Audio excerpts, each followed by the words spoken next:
Hello, this is Jim Hargrove, Enterprise Restaurant Business Consultant with Shamrock Foods, here again to talk to you today about some strategies from the front lines, things that are happening in real time now that quarantines are being lifted and our new normal is being exposed to us more and more. Today specifically, I'd like to talk to you about the potential for a situation in our restaurants that can be really challenging, and that would be diffusing the extremes. Let's talk about that a little bit. The majority of consumers that are comfortable with returning to restaurant dining situations, they are ready, willing, and able to comply with all of these new norms in our society, new policies regarding mask use and social distancing. The extremes would be bookended on either end of that majority of people that are willing to comply. They have more extreme opinions, and they're sometimes, but rarely, but sometimes manifesting themselves in restaurant settings. While it's a vocal minority on either end of the new normal spectrum, they rarely cause disruption, as I said, in restaurants. But it's definitely considered a best practice to be prepared for those situations in terms of three things I want to talk to you about today, which is diffusion, de-escalation, and resolution. So how did we get here? Let's take a look at some statistics that came out very recently. When we're talking to this, the majority of patrons that are willing to ready and willing to return to dining rooms, they say that 43% of customers that are non-compliant should be asked several times to comply with the new norms, and then they should be asked to leave. 40% say they should not get one opportunity at all. You come in and you're not compliant with society's new norms and policies, then they should be asked to leave immediately. So just 17% of these customers, when polled, say that folks should be asked to comply, but they should not be asked to leave the restaurant at any point. So what we learned from that is that fully 83% of Americans have no patience with non-compliance in restaurants. And we see a real mixed bag out there because it's such a new process for us. Restaurants have only been open for 2, 3, 4 weeks in some areas. So we're learning as we go. Our customers are also learning as they go on how to use restaurants today.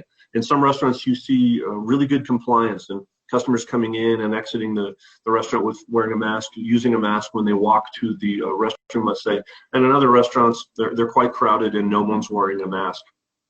Again, we're working our way through this, but in the weeks and months to come, and as the summer progresses, we think there's going to be less and less tolerance of this non-compliance as we see more and more spikes in cases throughout the country as markets reopen. So we just need to be prepared for those situations as they come up in our restaurants. So let's talk about these two kind of bookended groups. There's the leery minority.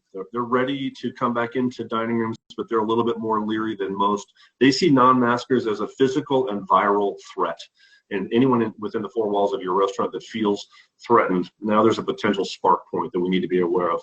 They're basically insulted by people that don't comply with mask wearing and social distancing as vigorously as they do, and they will call people out, which we know that they will do. It's called mask shaming. It's a new term, but it's here with us now. And so that could be also a spark point. They don't hesitate to get their camera out and film non-compliance and then post it on social media. The person that's being filmed, again, spark point. This could be something that could be potentially negative in your restaurant, so something to be aware of. And this group have been known to put their hands on people, including restaurant workers, to make their point. And certainly we want to avoid that to the very best of our ability.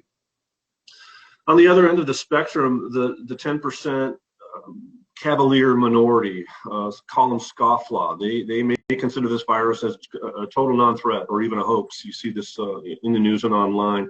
They consider mask wearing and social distancing unnecessary, maybe even a violation of their civil liberties. It's an opportunity for them to act out when we see people threatening lawsuits over this type of thing in retail and restaurant situations. Now, in extreme situations, we haven't seen it yet in restaurants. It may be happening that I'm not aware of, but in extreme cases, these folks have been known to intentionally cough at or spit at a store employee that is trying to insist on compliance based on their local and store policy. This is mostly retail. Target, Walmart, that kind of thing, and hopefully we won't see that manifesting itself within the four walls of restaurants. And this group also is known to put their hands on people, including restaurant workers, to make their point. We really want to avoid that, so that's part of what we're talking about here today. So what does that mean to us? These two groups of folks are very, very challenging. But as restaurant operators and restaurant guest-facing employees, we're tasked with being agnostic and not coming down on either side of the argument, but being agnostic, and meaning that we need to keep everyone safe, customers safe, employees safe. And that can be very challenging, and that's where we have to be prepared for that type of thing. So how do we prepare? It's like so many things in this new era that we're living through. It all has to do with training and communication. So we're going to set aside some time. We're going to pull our guest-facing employees together into a training session, and we're going to talk about a few things: what to look for, what to listen for. Behavior change is a big one. We're paying attention to those behavior changes. As hospitality workers, we can notice that in people's moods. So we're watching closely for behavior changes. Body language, like getting all bowed up and unnecessary close. There's finger pointing. We hear these raised, angry voices. These are all behavior changes that we have to watch for. So during the process of this meeting, we're going to do some role play.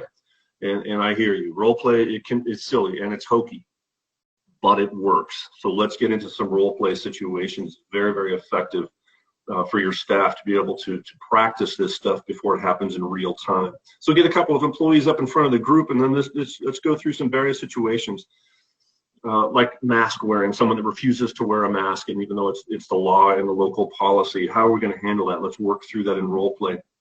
Social distancing, let's work with the host staff, let's say in a full service restaurant, and the lobby is getting jammed up and everyone's too close. How do we manage that situation using hospitality, but also making sure that people are socially distant and safe? We need to practice that. Let's be prepared for that. No curveballs in real time. An interesting one that we didn't see coming, that's bar access. There's a group of folks that get a little bit bristly because they want to sit or stand at the bar, and that's not always possible in every single scenario. So let's be prepared and have those talking points ready to go.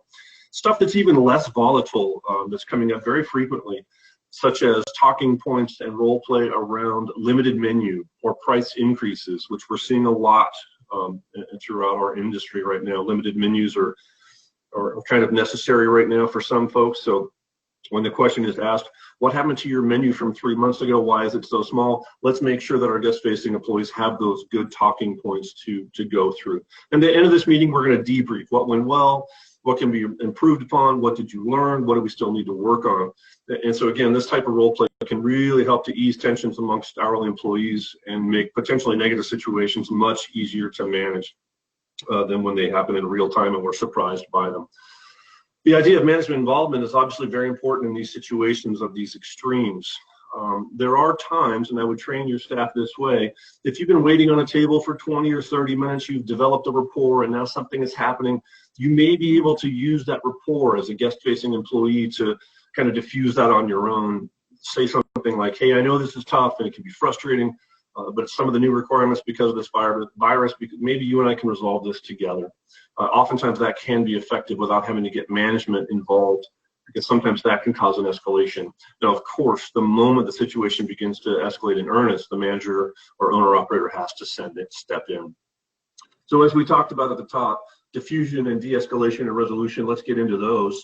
And we'll start with diffuse. And we're going to, but diffusing these situations, we're going to use the 3 Ps. We're going to be prepared, poised, professional.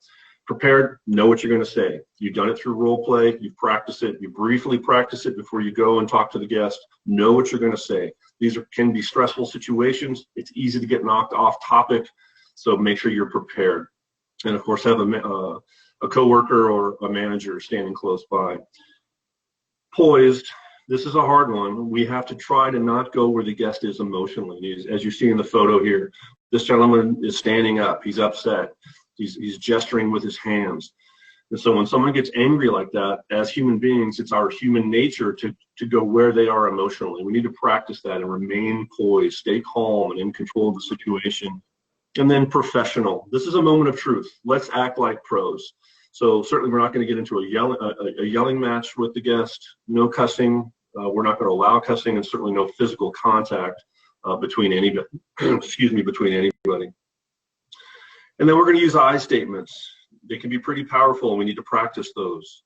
Here's an example. I'm sorry, but because of local ordinances and store policies, I can't seat or serve you without a face covering. I understand that you are frustrated, but I have no choice other than to comply with local requirement regarding safety. I know you disagree with my decision, but I'm required to keep everyone at the restaurant as safe as I possibly can. I statements, they diffuse. Don't use you statements. You're not getting seated unless you comply with the rules. You can hear the difference there. You're causing a disruption. Unless you put on a face covering, you'll be forced to leave. These you statements can sometimes be gasoline on a fire. I statements can usually be a way to diffuse situations. And then de-escalate. You know what's going on within the four walls of your restaurant better than anyone. So let's make sure we understand safe options long before these situations come up. An obvious one is distancing. If you have two customers on either end of the spectrum and they're disagreeing, can we find a way to distance them within the restaurant and keep them apart from one another? Maybe we get a new server involved, just sort of as a reset. Just make sure you have these safe items, these safe options in mind. Then, of course, time. Time for blood to stop boiling.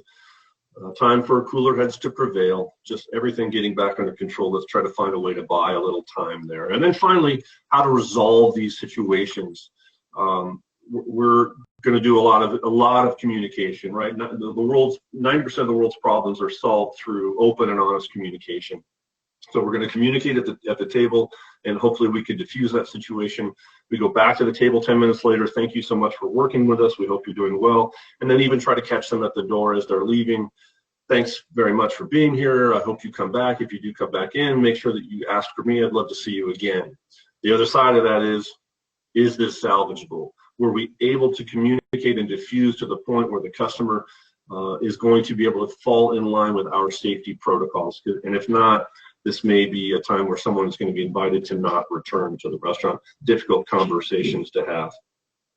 The last thing is the debrief with employees that are involved. Our industry is tough enough to work in, and then you add COVID-19 to it, it gets even tougher. And then a situation like this can really make it hard. So when it's all said and done at the end of the shift, sit down with anyone that's been involved, let them talk it through, let them diffuse on their own, so they can feel better about the situation and less stressed. They'll be more engaged with you and your restaurant. They'll be more likely to be a long-term loyal employee and more likely to come back tomorrow and work with you again. I hope that these situations don't come up in your restaurant or that they are few and far between. But just in case, let's be prepared. As the saying goes, fail to plan, plan to fail. So good luck out there in the new normal. Thank you very much.